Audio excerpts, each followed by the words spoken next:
Stone age में सबसे पहली बात तो हमने आपको बताया था कि भाई आप ये बताओ कि इसे स्टोन एज स्टोन नाम क्यों रखते हैं, फिर इसका एज क्या है। ठीक, तो ये हम आपसे चर्चा करेंगे।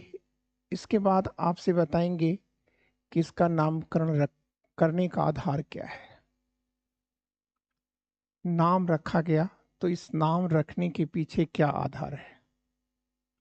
दूसरी बात, हम आपसे एक जनरल इंट्रोडक्शन करेंगे और ये जनरल इंट्रोडक्शन ही आपके एग्जामिनेशन के लिए पर्याप्त है। ठीक है, तो अब हम इस सिलसिले में आगे बढ़ेंगे तो सबसे पहले जो चर्चा करेंगे कि ये प्री हिस्ट्री क्या है, आप इसे पढ़ चुके हैं। ठीक है, तो हमने आपको यहाँ दो चीजें कही थी। एक तो इनके पास राइटिंग स्किल नहीं है और दूसरी चीज इनके पास स्क्रिप्ट नहीं है। ये चीजें हमने आपके बीच में शेयर किया था। और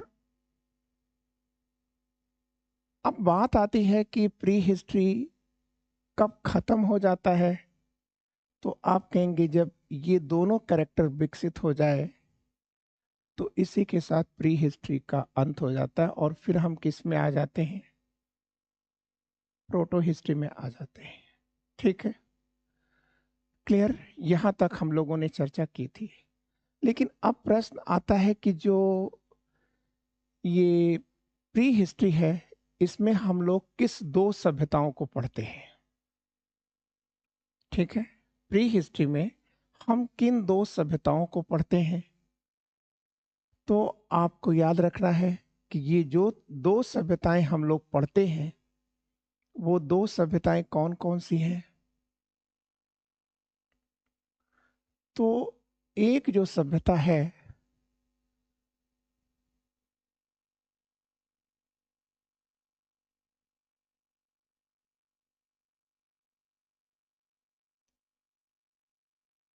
उसे हम कहते हैं स्टोन एज,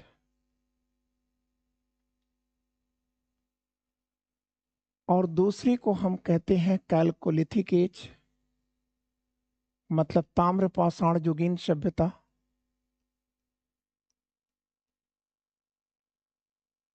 और ये जो सभ्यता है ये पाषाण युगीन सभ्यता है।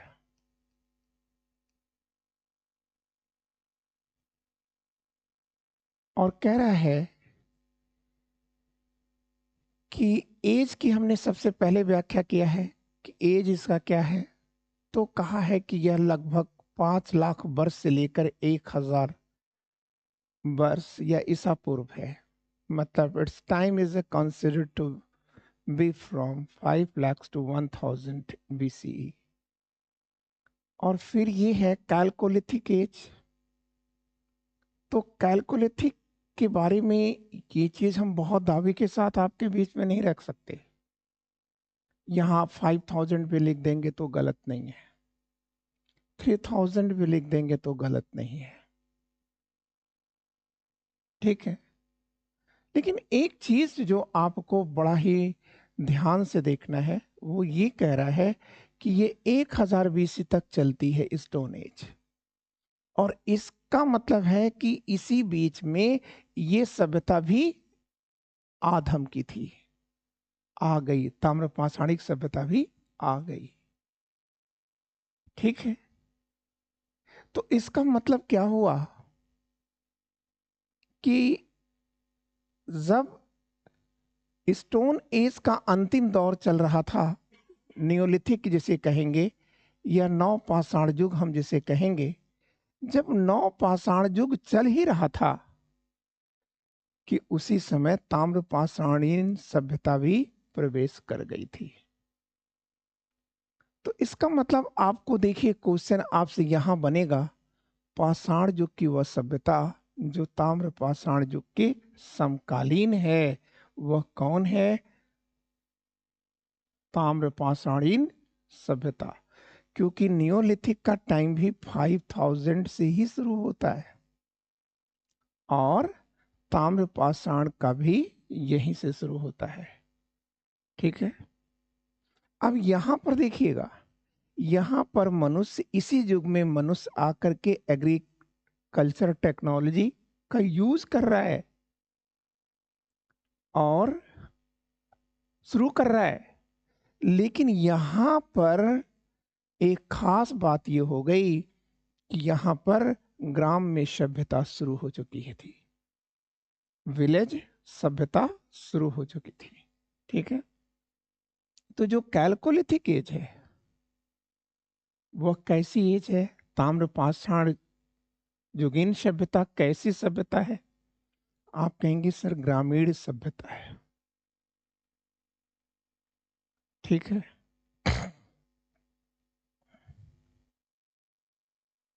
अब यहां हमको थोड़ी सी चिंतन करने की जरूरत है। ठीक है, क्या कि जो ताम्र पाषाणीन सभ्यता है या युगीन सभ्यता है वह 5000 से शुरू होती है, यहां से शुरू हो रही है, और ये जाएगी कहां, इसका भी जरा समय आप देख लीजिए। ये देखिए,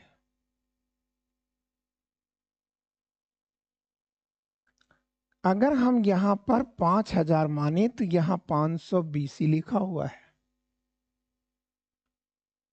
इसका मतलब ये है कि ताम्र पाषाणीन जो सभ्यता है उसी के काल में एक और सभ्यता आई थी, और वो थी ब्रॉन्ज कल्चर।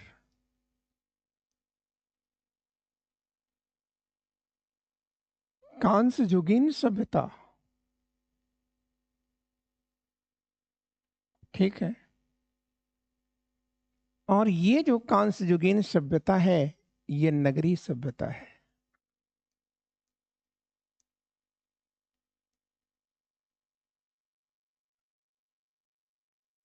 ठीक है, इसका मतलब ये है कि सिंधु घाटी सभ्यता से पहले और सिंधु घाटी सभ्यता के बाद जो सभ्यता जीवित रही उसी सभ्यता का नाम है कैलकोलिथिक एज।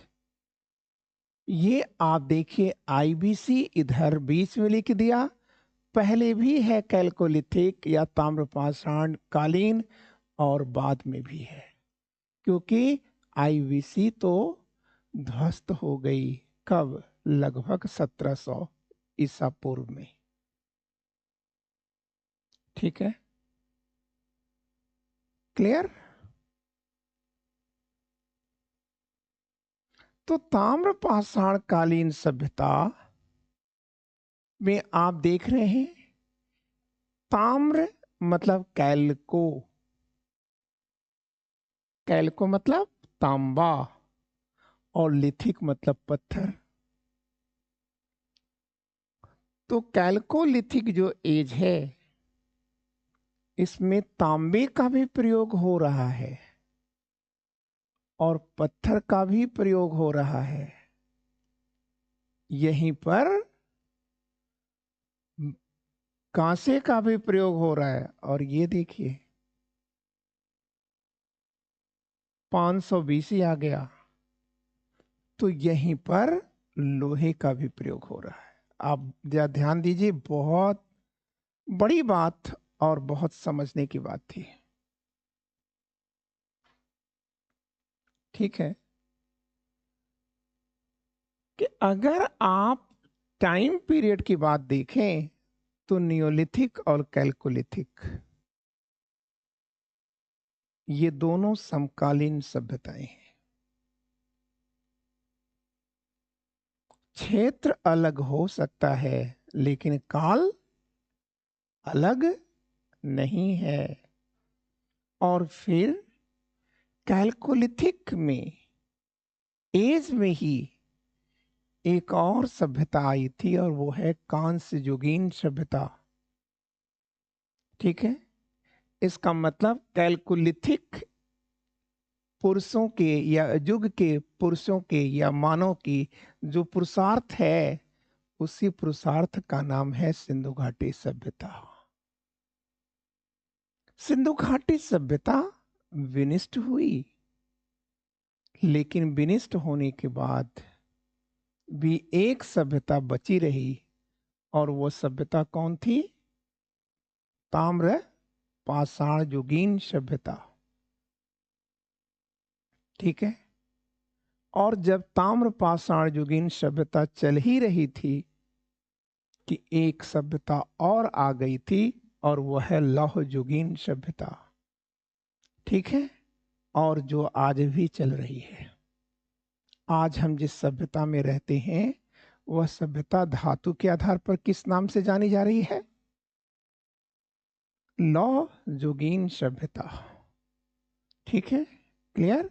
यही सेकेंड अर्बनाइजेशन भी कहा जाता है। ठीक है। क्लियर?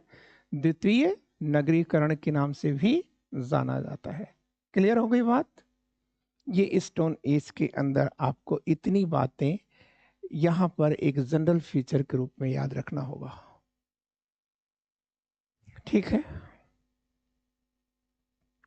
अब देखिए, स्टोन एज, इसका मतलब प्री हिस्ट्री का ही टॉपिक है। कैलकोलिथिक भी प्री हिस्ट्री का टॉपिक है।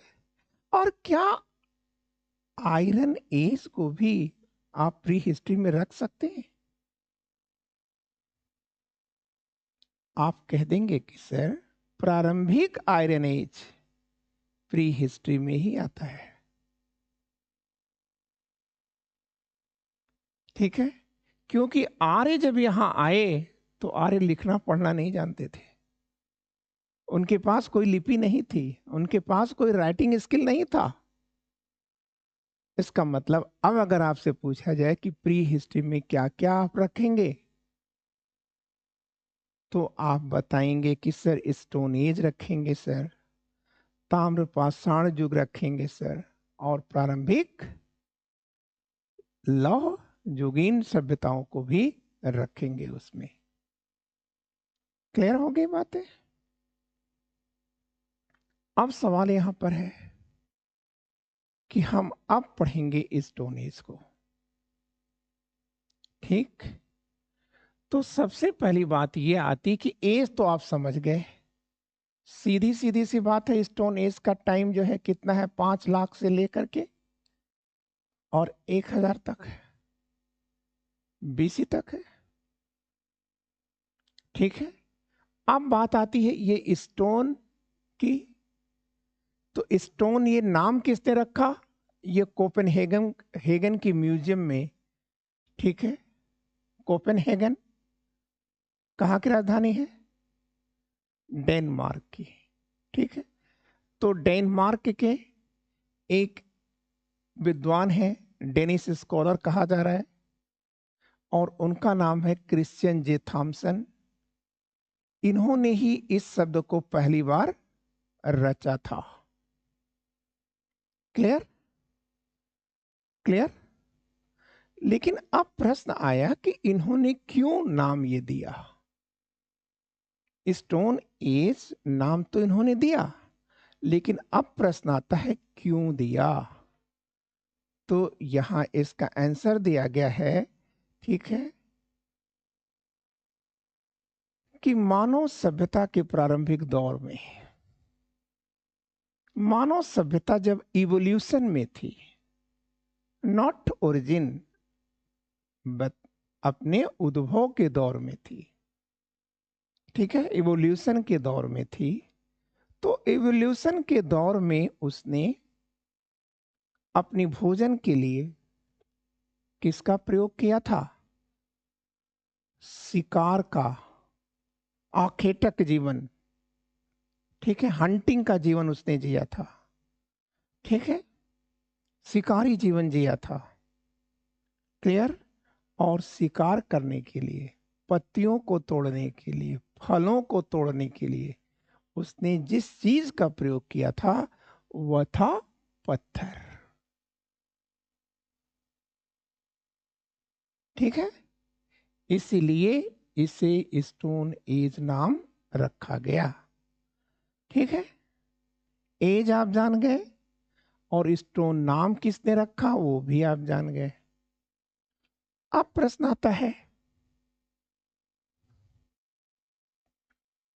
ठीक है, कि इसका नाम स्टोन क्यों रखा गया, पाषाण क्यों रखा गया, तो आप कहेंगे क्योंकि उसने पत्थर के माध्यम से ही शिकार किया और अपने फूड का, ठीक है, फूड की व्यवस्था किया था।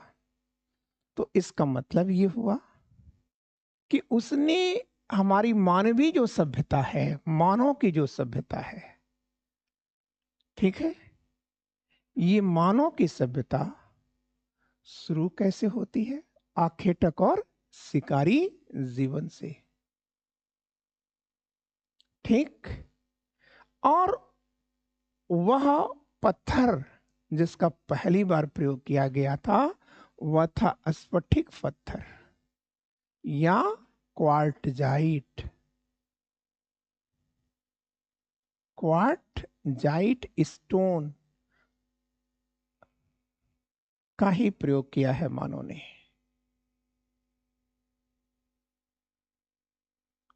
ठीक है, क्वार्टजाइट पत्थर का, ठीक। क्लियर बात है आपके सामने इतनी हो गई। अब आपको एक चीज यहां और लर्न करना है, और वो क्या चीज करना है, तो इसका मतलब पत्थर का ये प्रयोग कैसे करेंगे भाई,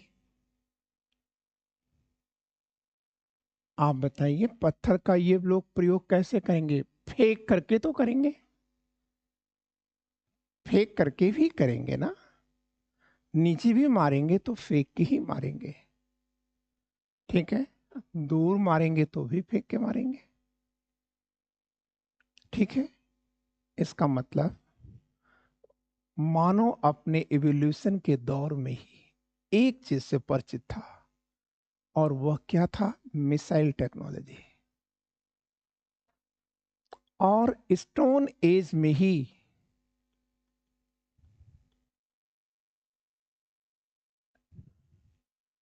मनुष्य किससे परिचित हो चुका था, मिसाइल टेक्नोलॉजी से, ठीक है, क्लियर।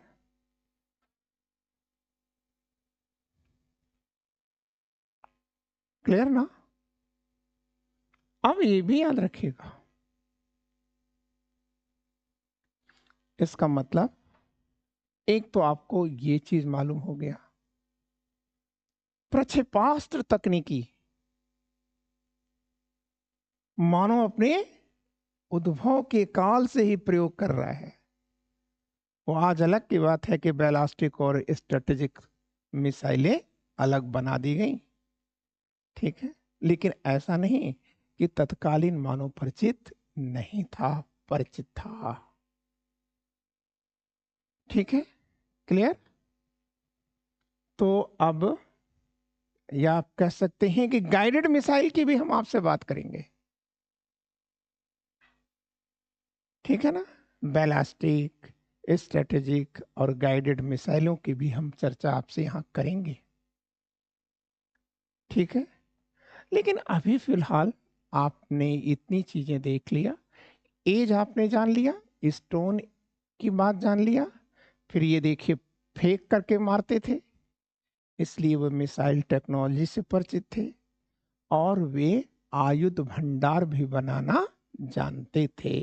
आयुध भंडार क्या होता है, हथियारों का संग्रह करने का स्थल या डिपो, ठीक है, और प्रारंभिक मानव के हथियारों का जो डिपो मिलता है वो नागार्जुन कोंडा से मिलता है, ठीक है, क्लियर। आंध्र प्रदेश के नागार्जुन कोंडा से आयुध भंडार, ऑर्डिनेंस डिपो का साक्ष्य मिलता है। अब ये देखिए आपके सामने कुछ चीजें और आ रही हैं, आप उसे देखिए,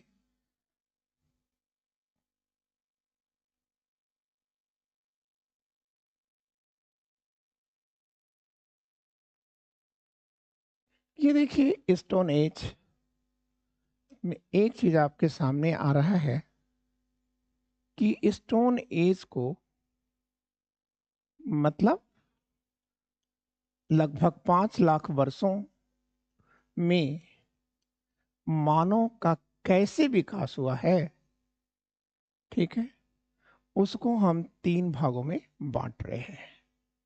ठीक है, कौन कौन भाग आ रहा है? तो एक है पुरा पाषाण युग, पैलियोलिथिक एज, ये 5 लाख वर्ष, ये पाषाण युग है। ठीक है, आप कहेंगे कि सर कुछ किताबों में तो 25 लाख वर्ष लिखा है। ठीक है, क्लियर, ऐसे ही है। ठीक है, दूसरा हम करेंगे मध्य पाषाण युग, और तीसरा करेंगे नवपाषाण युग, पैलियोलिथिक, मेसोलिथिक और नियोलिथिक। क्लियर? अब आपके सामने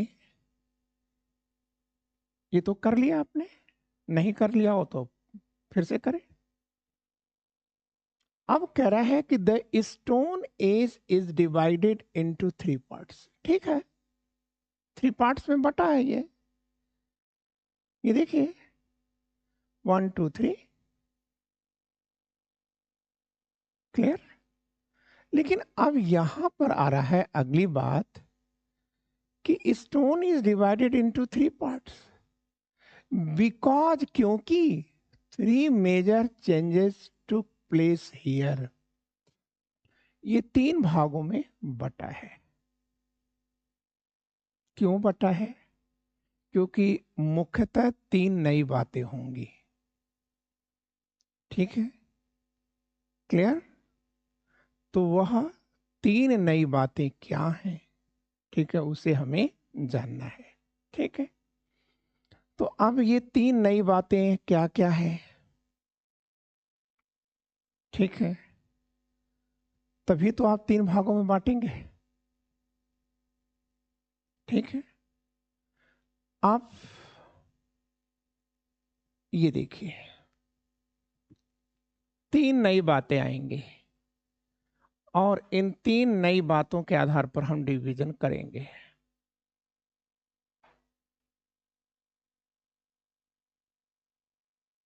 तो पहली चीज, हम 3 भाग क्या रख रहे हैं? तो ये तो लिखा है ना, पैलियोलिथिक एज लिखा है। ये 3 भाग में आप क्यों बांट रही हैं? बांटने का आधार क्या है भाई? कोई बात तो है।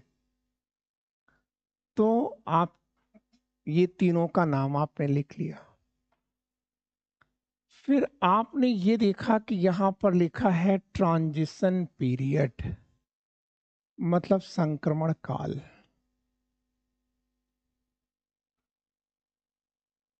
ठीक है, यहां पर भी लिखा है ट्रांजिशन पीरियड, संक्रमण काल।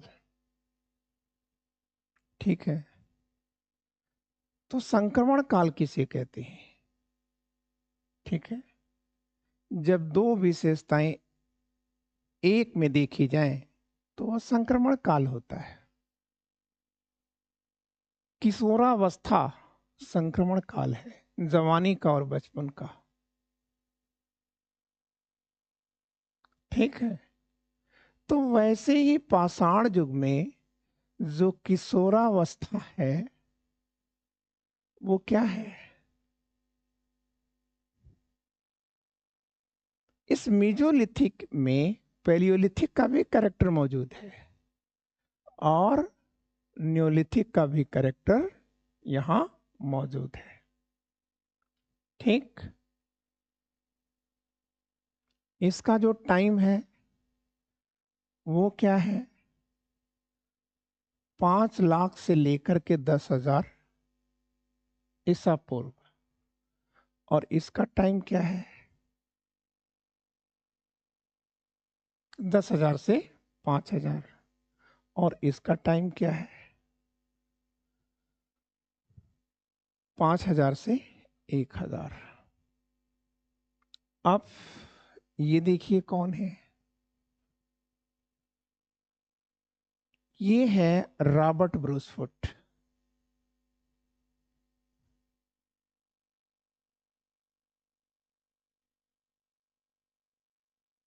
ठीक है, और रॉबर्ट ब्रूसफुट को ही पेलियोलिथिक एज का जनक कहा जाता है।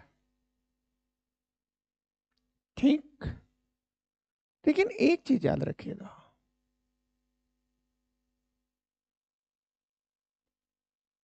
कह रहा है कि तीन बड़े चेंजेस हैं, इसी के कारण इसे तीन भागों में बांटा गया है।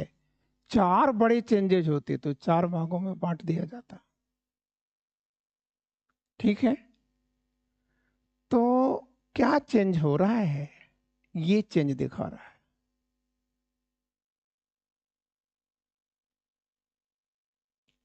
पेलियोलिथिक मतलब 5 लाख से लेकर के 10,000 ईसा पूर्व तक इस पृथ्वी पर जिसने भी अभिनय किया है उसका नाम है मानव नहीं, मानव सम।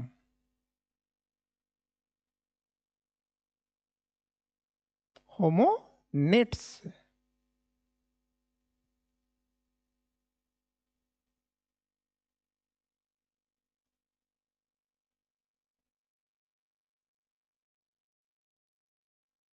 ठीक, जिसे कल आपने पढ़ा था, गिब्बन में पढ़ा था, और टोंग में पढ़ा था, गोरिल्ला में पढ़ा था, चिंपैंजी में पढ़ा था। ठीक है, ऑस्ट्रेलोपिथेकस में भी आपने पढ़ा था। ठीक है, होमो इरेक्टस भी पढ़ा था, निएंडरथल की भी बात हमने किया था, क्रो-मैग्नन की भी बात किया था। तो ये जो दौर है ये मानव का नहीं है, यह मानव सम का है। तो अगर हम मानव की सभ्यता की बात करें तो आप जरा बताइए, यहां तक 5 लाख से लेकर के 10,000 वर्षों तक, लगभग 5 लाख वर्ष तक इस पृथ्वी पर किसका अभिनय है? मानव सम का है। मानव का 2% भी मानव ने अब तक इस पृथ्वी पर नाटक नहीं किया है। ये देखिए, 10,000 वर्ष से लेकर के आज तक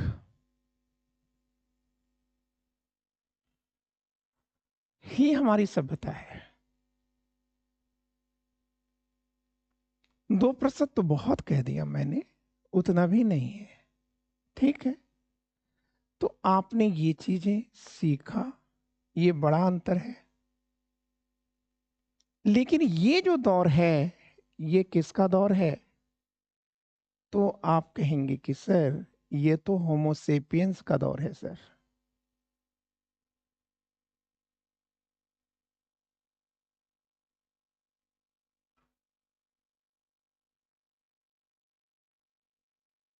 ठीक है, क्लियर, ये होमोसेपियंस का दौर है।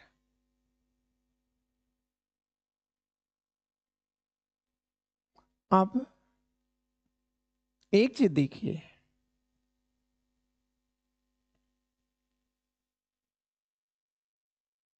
जो मेजोलिथिक है इसके भारतीय जनक कौन है? तो कार्लाइल साहब है। और पेलियोलिथिक एज का जनक किसे माना जाता है? रॉबर्ट ब्रूसफुट को माना जाता है। ठीक, और अब आप ये देखिए,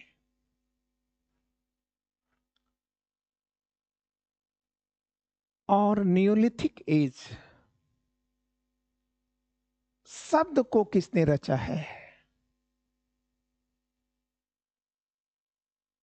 शब्द को किसने रचा? तो जॉन लुपाक बॉल्ट ने रचा है।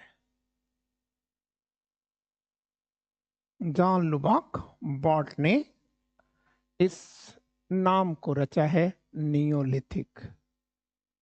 और ये किसका है? तो देखिए, ये होमोसेपियंस और इस होमोसेपियंस में अंतर है।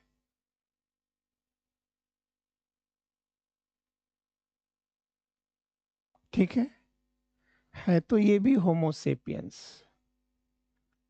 ठीक है, एक पॉइंट आप याद रखिएगा, नियोलिथिक शब्द का प्रयोग किस किताब में किया गया है? प्री हिस्टोरिक टाइम में, और यह जॉन लुबाक की किताब है।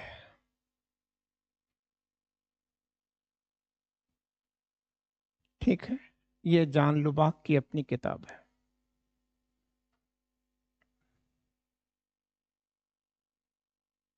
और अगर आपसे पूछा जाए कि और क्या परिवर्तन हो रहा है,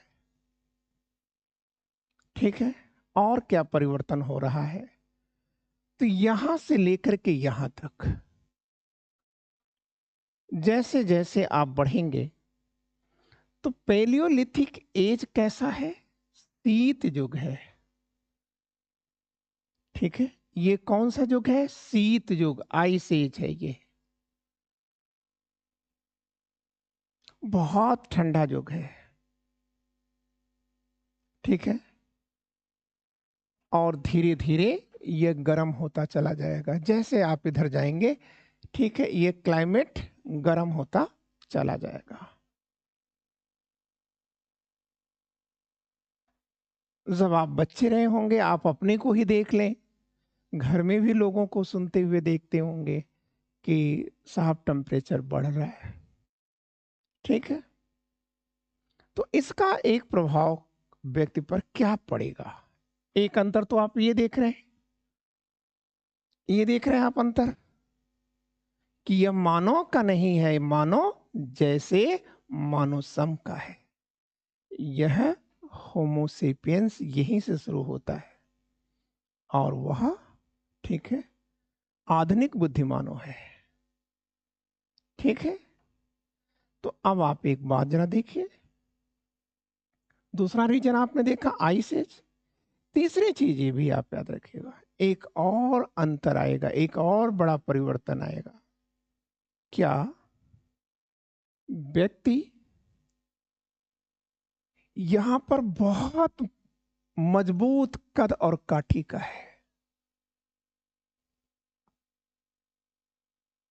ध्यान दीजिएगा, बहुत मजबूत कद और काठी का है। ठीक है, लेकिन वक्त बदलता जाएगा और व्यक्ति शारीरिक रूप से कमजोर होता जाएगा। दूसरा अंतर आप देख रहे हैं। तीसरा अंतर आप देखेंगे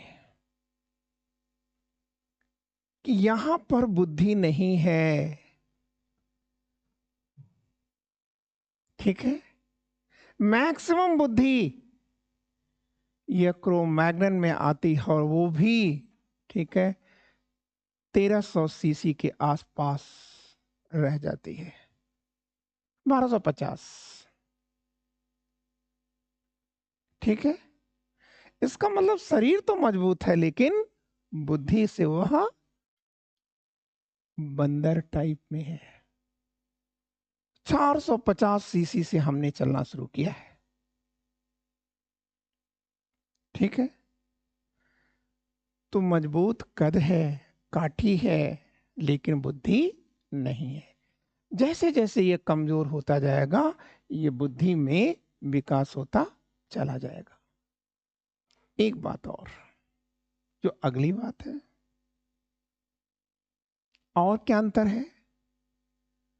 तो आप कहेंगे कि सर ये आइस एज है, बर्फ के बीच में रह रहा है ये, तो जाहिर सी बात है कि इसका शरीर कंप्लीट लंबे लंबे बालों से ढका पड़ा है।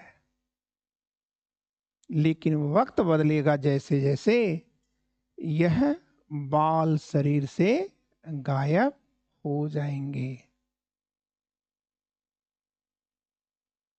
बात आई?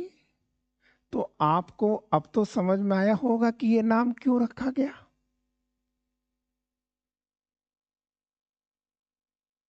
ठीक है, क्योंकि चेंज आ रहा है। ठीक, अब अगली बात आप देखेंगे और क्या चेंजेस आएगा।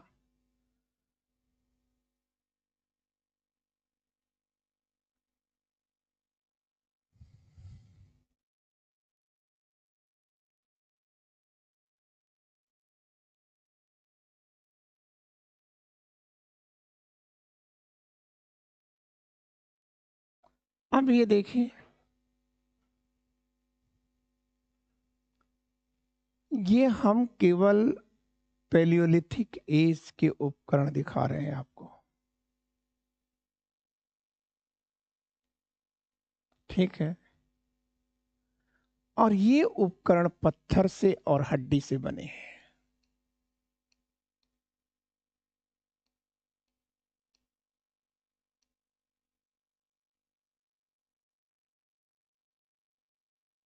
ठीक है, अगर कहीं आपको लोहा दिख रहा हो तो उसे हड्डी मान लीजिएगा, अस्थि, बोन, ठीक है। तो यह किससे बने हुए हैं इनके ये उपकरण? हड्डी और पत्थर से बने हैं, धातु इसमें नहीं है। क्लियर? अब आप एक चीज और याद रखेंगे कि इसमें जो आप उपकरण देख रहे हैं, इसमें पहला उपकरण जो दिखाया गया है वो हैंड एक्स है, हाथ की कुल्हाड़ी है। फिर कह रहा है कि ये हाथ की कुल्हाड़ी कैसी है, तो कह रहा है कि यह लॉर्ज है, बड़ी है, और देख रहे हैं आप, ये है, बड़ी है, और हैवी भी है, वजनी भी है, और कह रहा है पत्थर से बनी है। और कह रहे हैं कि इसका प्रयोग कहाँ किया जाता था, तो शिकार के लिए किया जाता था और पेड़ों को काटने के लिए किया जाता था। शिकार के लिए करते थे, किसी जानवर को चारों ओर से घेर लिया या अच्छा वो कहीं फंसा हुआ है तो उसके सिर पर मार देते थे, ठीक है। तो आपने ये चीजें सीखी, सीख लिया। अब देखिए, दूसरा उपकरण क्या है, खुरचनी या स्क्रैपर।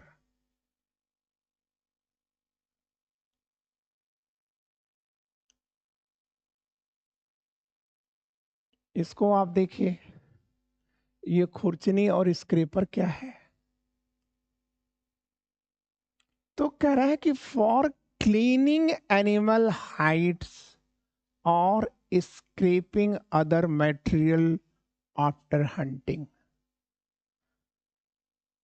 ठीक है। खुरचना, ठीक है, जानवर से उसकी खाल को कैसे निकालते हैं, खुरच करके ही निकालते हैं, ठीक है।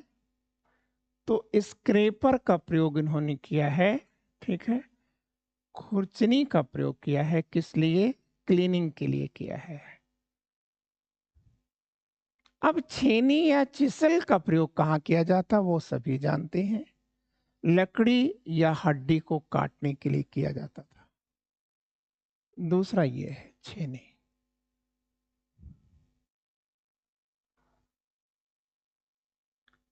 फिर छेदा, ठीक है, एक तो होती है छेनी, दूसरा होता है छेदा। परसियर, इसका प्रयोग कहाँ करते थे,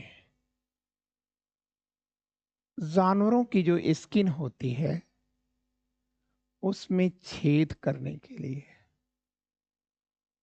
ठीक है। क्लियर? छेद करने के लिए, होल करने के लिए।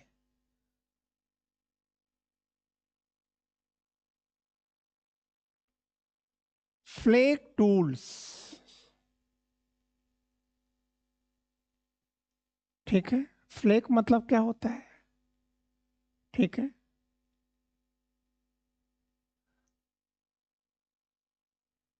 पपड़ी, ठीक है। जैसे आप लोगों ने सेडिमेंट्री रॉक्स पढ़ा होगा, तो सेडिमेंट्री रॉक का मतलब क्या हुआ? सेड प्लस मेंट। सेड का मतलब क्या हुआ? कण। और मेंट का मतलब क्या है? जमाव। तो कणों के जमाव से जो मोटी शिलापट बनती है वो परतदार होती है। तो उसके कुछ परतों को निकाल लेना, निकाल करके मनचाही चीजें बनाना ही फ्लेक है। क्लियर? अब इस फ्लेक का मैक्सिमम यूज कहां करते हैं? तो आप कहोगे कि सर ठीक है, चाकू बनाने के लिए। डायरेक्ट आप हंट कर सकते हैं, चाकू बनाने के लिए भी कर सकते हैं, ठीक है। क्लियर? और कोर टूल्स क्या होता है? कोर टूल्स किसे कहा जाता है? ठीक है। तो जो बड़े पत्थर होते हैं, उन्हीं बड़े पत्थरों से काट काट करके मनचाहा जो उपकरण बनाया जाता है उसे कोर टूल्स कहते हैं। ठीक है। क्लियर हो गया? अब अगली बात आपको जानना है, चॉपर और चॉपिंग। चॉपर और चॉपिंग। तो चॉपर और चॉपिंग, देखिए, चॉपर एंड चॉपिंग का मतलब इससे आप नहीं समझ पाएंगे। चॉपर का मतलब होता है चाकू, और चाकू में धार किधर होती है? एक साइड में होती है।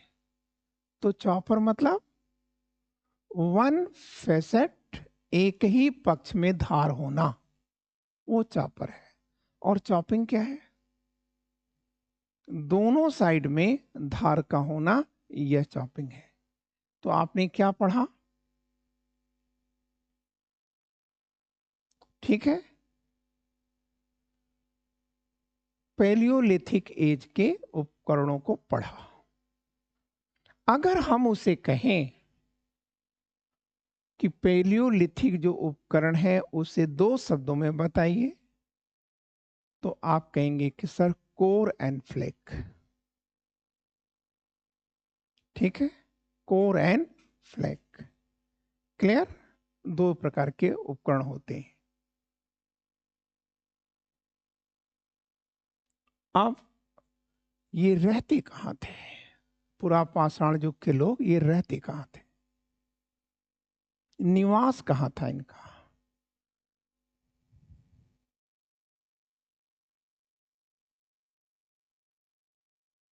खुले आसमान के नीचे रहते थे,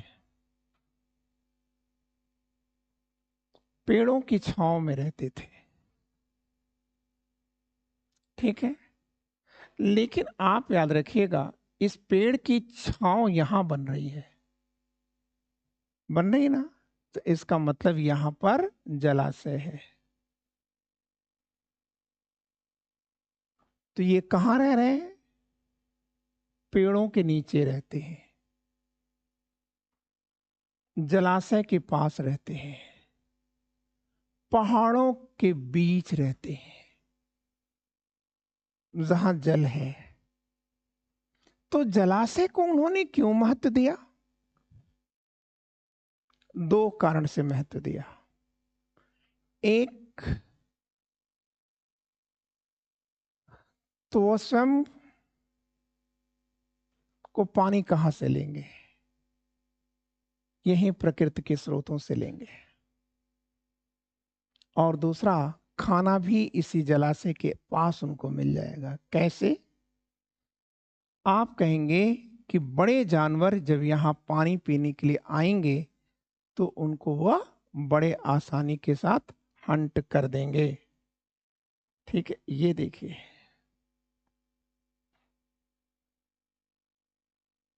आया। तो यहां आपने क्या किया, देखिए फूड कैसे ले रहे हैं ये, पानी ही तो पीने आ रहा है।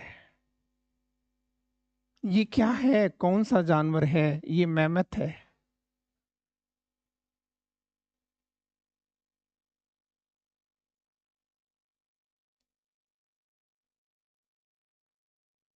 हाथी से भी कई गुना बलशाली और बड़ा।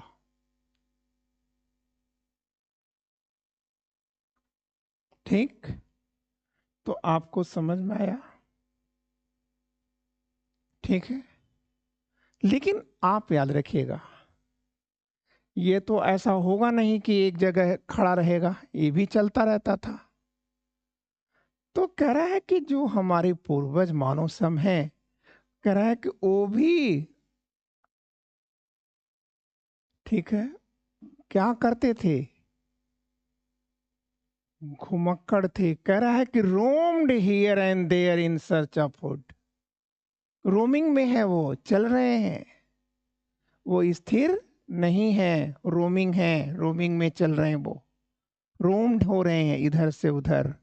ठीक है, क्योंकि जानवर भी इधर से उधर भटक रहे थे।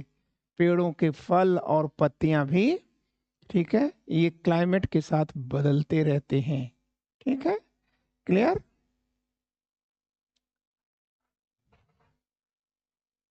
क्लियर ना। तो ऐसा तो है नहीं कि एवरग्रीन में रहेंगे ये।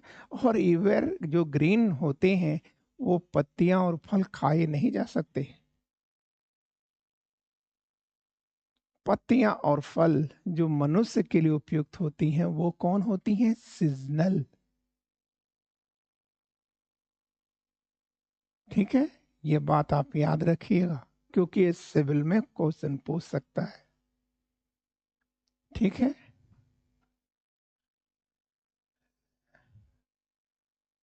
पूछ सकता नहीं, पूछा है। ठीक,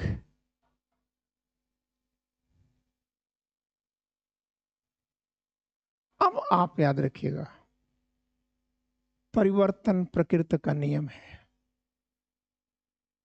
ठीक है, क्लियर। मौसम के साथ आप बदलती रहती हो। ठीक, और वो कहाँ रहता था, इसी गुफा में रहता था।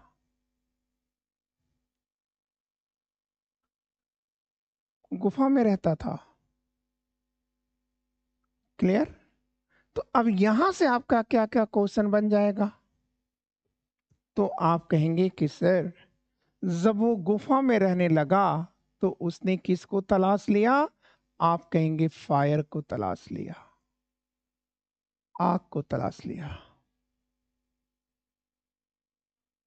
मनुष्य ने आग का पहला प्रयोग अपनी सुरक्षा के लिए किया है, जानवरों से बचने के लिए उसने किया है। और ये कब होता है, पूरा पाषाण युग में होता है।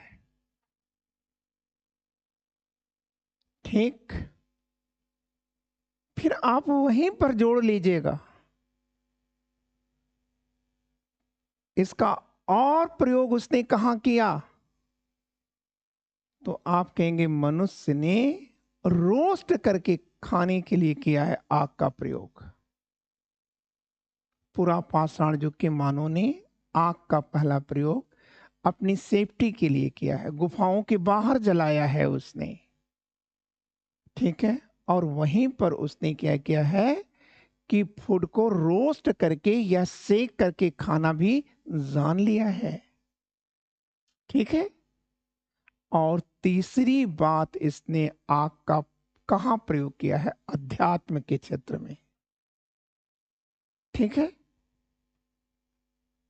अध्यात्म का कॉन्सेप्ट उसके अंदर आने लगा था। ठीक है, क्या कॉन्सेप्ट आया इसके अंदर। तो आप कहेंगे कि इसने दफन करने वाला दुनिया का पहला हमारा पूर्वज कौन है? नियंडरथल है। और नियंडरथल क्या करेगा? जहां पर उसे दफन किया गया है, मतलब उसके लोगों को दफन किया गया है, उसी के ऊपर वो आग जलाता था।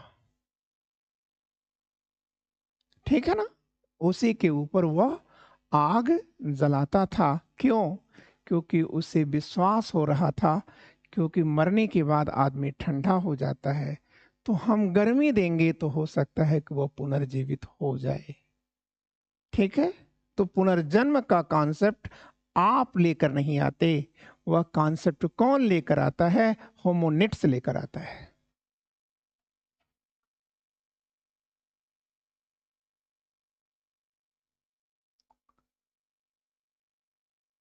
अब वहां पर आपसे एक क्वेश्चन और उठा सकता है, ठीक है, कि सर ये कंप्लीट प्रमाणित नहीं हो रहा है। तो आप कहेंगे कि सर यही नियंडरथल है जिसने अपनी लाशों के साथ, ठीक है, वस्तुओं को भी दफन किया है। ठीक है, वस्तुओं को भी दफन किया है। ठीक, क्योंकि जब वो पुनः जन्म लेंगे तो उनको इन वस्तुओं की जरूरत पड़ेगी। ठीक है, तो इसका मतलब ये कॉन्सेप्ट कौन लेकर आया? मानव ने नहीं लाया, मानव सम लेकर आता है। अब आप बताइए, तू जहां भी चलेगा चलूंगी, मतलब सती व्रत का जो कॉन्सेप्ट है, ठीक है, वो कहां से आ रहा है, उसका इतिहास कितना प्राचीन है? तो आप कहेंगे सर नियंडरथल तक जाता है।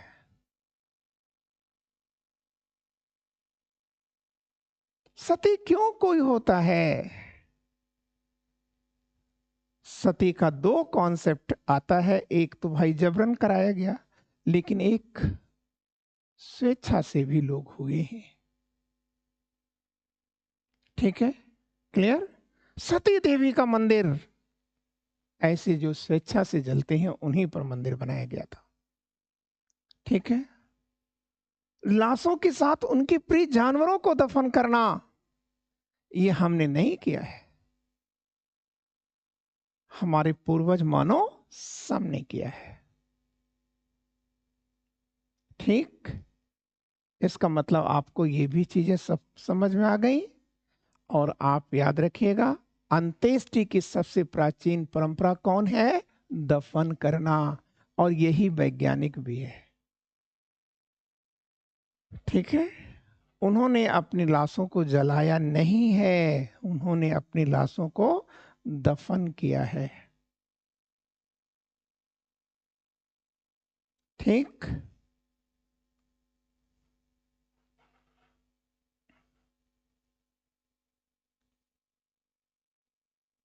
क्लियर हो गई बात? फिर आप वहीं पर एक चीज आप और बढ़ा देंगे, ठीक है, लेबर डिवीजन, श्रम विभाजन का कॉन्सेप्ट भी आज का नहीं है। ठीक है, औरतें घर में काम करेंगी, पुरुष बाहर का काम करेगा, यह हमने नहीं विकसित किया है। यह किसने विकसित किया है? पैलियोलिथिक एज में। और वह मानव कौन है? तो आप कहेंगे कि सर नियंडरथल है। ठीक, क्लियर? आपका काम क्या है? घर के अंदर खाना बनाना। जब आप घर से बाहर निकलेंगी तो समस्याएं आएंगी। ठीक है, यह किसने सोचा? नियंडरथल ने सोचा था।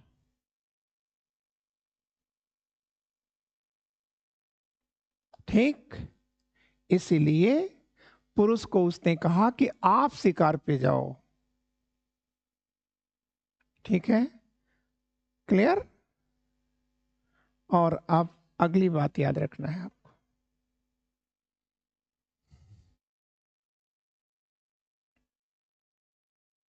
एक खास बात आप याद रखिएगा कि ये जिस स्थान पर रहते थे उसी स्थान पर शिकार के बाद खा भी लेते थे। क्यों? क्योंकि उस समय परिवहन की क्षमता का विकास नहीं हुआ था। तो पूरा पाषाण युग में, पैलियोलिथिक एज में, ठीक है, क्या होता है, ट्रांसपोर्टेशन या परिवहन की व्यवस्था का विकास नहीं हुआ था।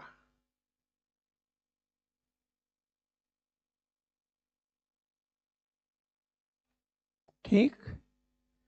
और ये लोग कहाँ रहते थे? आप कहेंगे कि सर ये तंबू में रहते थे। तंबू या टेंट में रहते थे, लेकिन कभी हट में नहीं रहते थे। पूरा पाषाण युग के लोग हट बनाना नहीं जानते थे, ठीक है, लेकिन वह टेंट बनाना जानते थे। वो टेंट में रहते थे, ठीक है। इसका मतलब ये है सिलने और बुनने की तकनीकी से परिचित होने वाला पहला मानव क्रो मैग्नन है।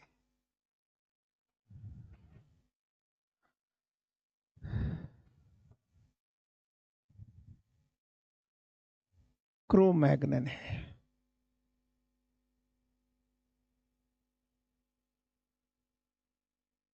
ठीक।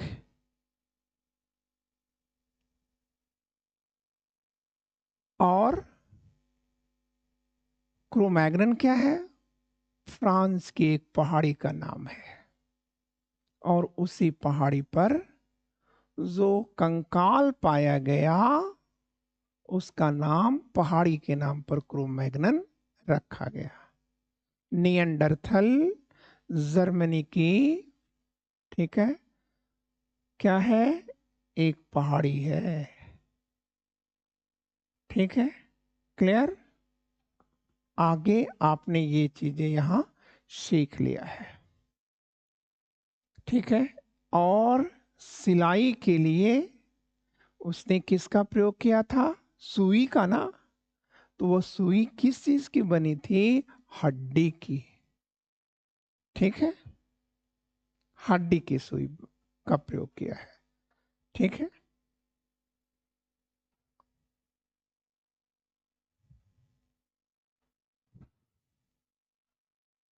एक जनरल फीचर दिखाया जा रहा है इसमें। ये है भारत का मैप, पॉलिटिकल नक्शा है, और इसमें आपके हर महत्वपूर्ण चीजें दिखाई गई हैं।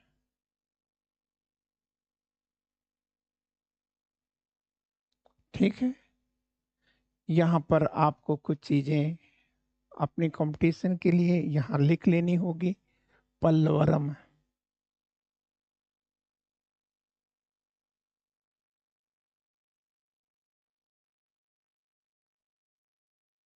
पल्लवरम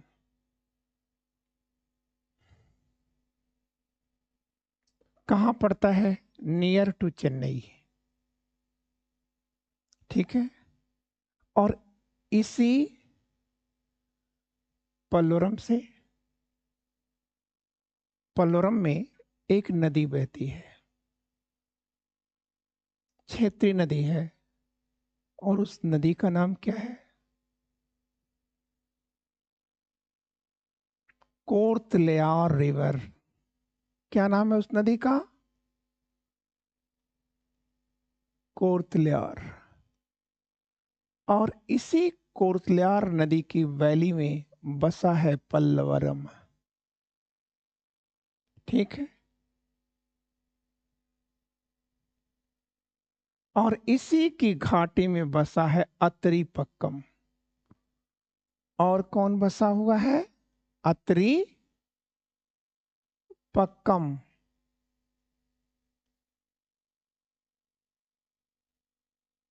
ठीक है। अब ये चीज आपको कभी नहीं भूलना चाहिए, और आप कर लेंगे कि पल्लवरम से ही रॉबर्ट ब्रूसफुट ने पहले पाषाण उपकरण को खोज निकाला था, और यही कारण था कि उन्हें पाषाण युग का जनक कहा जाता है। यहीं से रिसर्च शुरू होती है भारत में।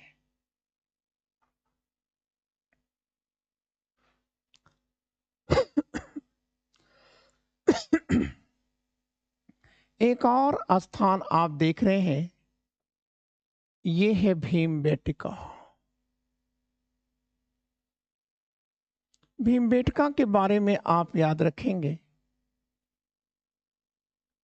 ठीक है? क्या याद रखना है आपको?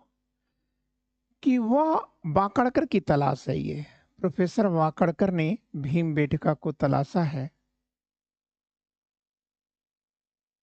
ठीक है? और भीमबेटका ही वह स्थान है जहां से पुरा पाषाण युग के, ठीक है, तीनों युगों के, निम्न पुरा पाषाण, मध्य पुरा पाषाण और उच्च पुरा पाषाण, तीनों युग के उपकरण प्राप्त होते हैं, ठीक? और भीमबेटका की जो गुफाएं हैं वह आज वर्ल्ड हेरिटेज लिस्ट में है, विश्व विरासत सूची में है, और चित्रकारी का यह प्राचीनतम साक्ष्य है, पेंटिंग का यह प्राचीनतम साक्ष्य है, ठीक? लेकिन एक बात आपको याद रखना है, वो क्या है? तो आप याद रखेंगे अगली जो बात है, अरे इसमें कुछ लिखी गई है, सब चीजें तो लिखा हुआ है,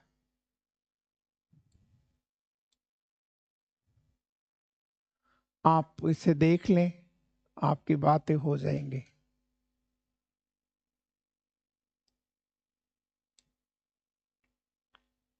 ठीक है?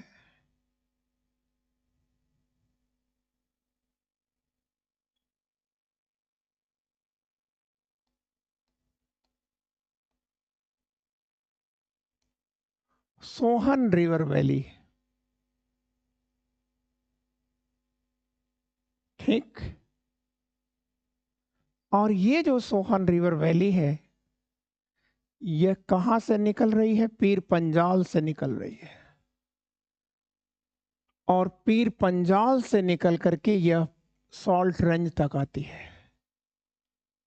सॉल्ट रेंज पाकिस्तानी पंजाब में आती है, ठीक है? क्लियर? तो आपको याद रखना है कि ये जो घाटी है, सोहन रिवर वैली, सोहन सिंधु की सहायक नदी है, रही है, आज तो वो लुप्त प्राय है, लेकिन इस क्षेत्र से जो खुदाई किया है पहली बार, वो प्रोफेसर डीएन वाडिया ने किया था। 1928 में प्रोफेसर डीएन वाडिया ने किया था, और इसीलिए प्रोफेसर डीएन वाडिया को सोहन रिवर वैली का जनक माना जाता है,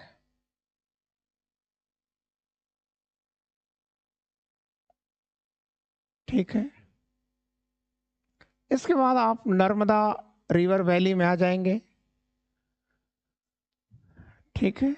तो ये भी आप कर लिए कि सोहन रिवर वैली में क्या पाए जाते हैं? चॉपर, चॉपिंग और फ्लैक। सोहन रिवर वैली से क्या क्या उपकरण पाए गए हैं? तो वह, ठीक है, क्लियर? और कोरतलियार नदी घाटी से क्या पाए गए हैं? तो आप कहेंगे कि सर हैंडैक्स है, स्क्रीपर है, ठीक है?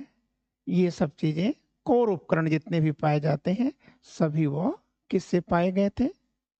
कोरतलियार नदी घाटी से पाए गए। और कोर उपकरण ही हमने सबसे ज्यादा लिखा है, केवल फ्लैक में चॉपर और चॉपिंग ही लिखा है। शेष हमने जितना भी आपको गिनाया है सब कोर उपकरण गिनाए थे। अब नर्मदा रिवर वैली, तो नर्मदा रिवर वैली में बसा है होशंगाबाद।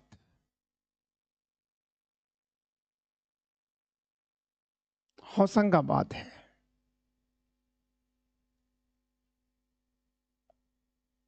ठीक है। और होशंगाबाद में ही है हथनौरा, और यहीं से मानव का प्राचीनतम, मानव का नहीं, मानव सम का प्राचीनतम कंकाल प्राप्त किया गया है, ठीक है। और वो किसका कंकाल है? होमो इरेक्टस मानव का कंकाल है। क्लियर?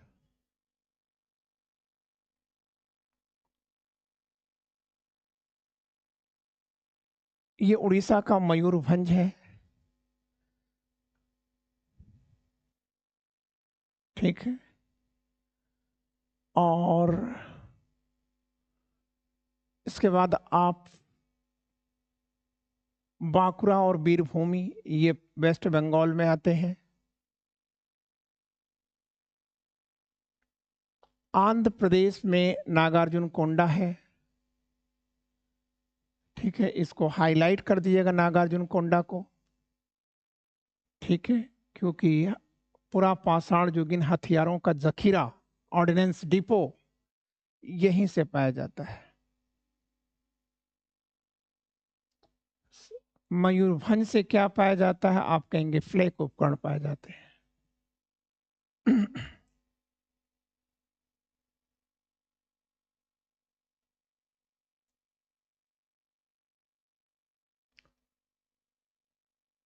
ठीक। ये कर्नाटक की दो नदियां हैं, मालप्रभा और घाट प्रभा, ठीक है। क्लियर? से भी मिलते हैं। ये सिंगरौली है, उत्तर प्रदेश में पड़ता है। सिंगरौली, हाँ, उत्तर प्रदेश में ही है। चंदौली है, बेलन रिवर वैली है, उत्तर प्रदेश में, यहां से मिलता है, ठीक है। भीमबेटका तो हो ही गया मध्य प्रदेश में, ठीक है।